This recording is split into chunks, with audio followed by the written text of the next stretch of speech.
In 1913, one of the most influential inventors of the 20th century came up with this weird design for a turbine that has no blades. This design has been confusing everyone ever since. The inventor was Nikola Tesla, and the turbine was the Tesla turbine. What makes this turbine so confusing is the fact that it doesn't have blades. It's just a stack of discs. This turbine works using the stickiness of fluids. And when I say fluids, I mean anything that flows, including air.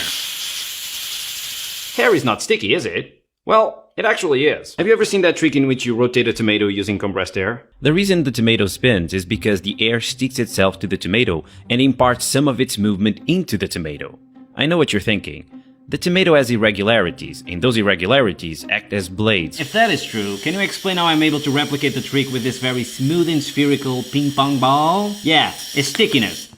Imagine you want to use this stickiness concept to make a turbine. How do you design it? A bunch of very thin discs very closely spaced to increase the surface area.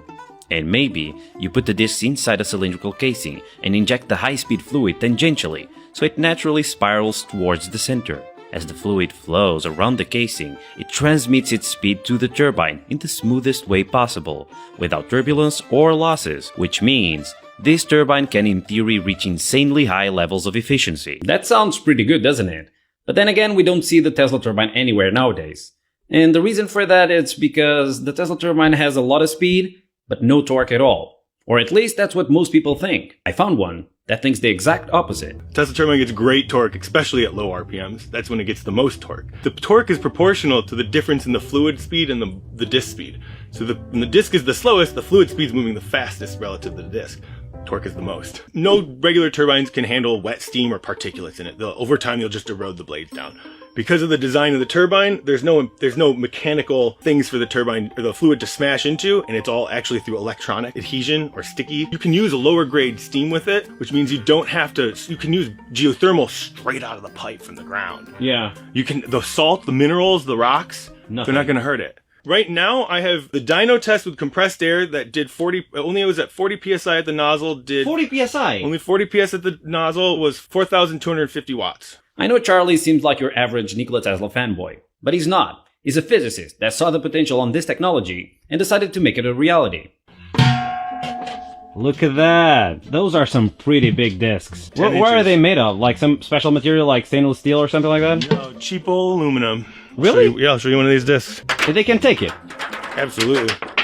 Well, why does it have like little dimples on it? To simplify the entire manufacture of the whole thing, instead of putting rivets in here, you stamp the discs all in one go, and the spacers are stamped into the disc. Oh, so the dimples are the spacers? They are. And this way, none of the discs are actually rigidly joined to each other, so they can all expand and contract at whatever they need for whatever thermal range they, because sometimes you get more flexibility out of them. Yeah. How many discs do you have in there? There's 75 of these discs. 75? 75 of them. And then you're using like, I noticed you're using like BLDC motors as generators? Yes.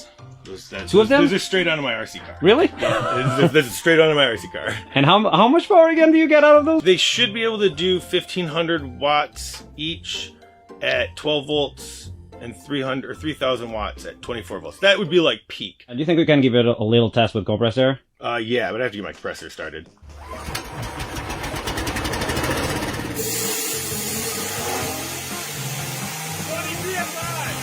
Oh my gosh.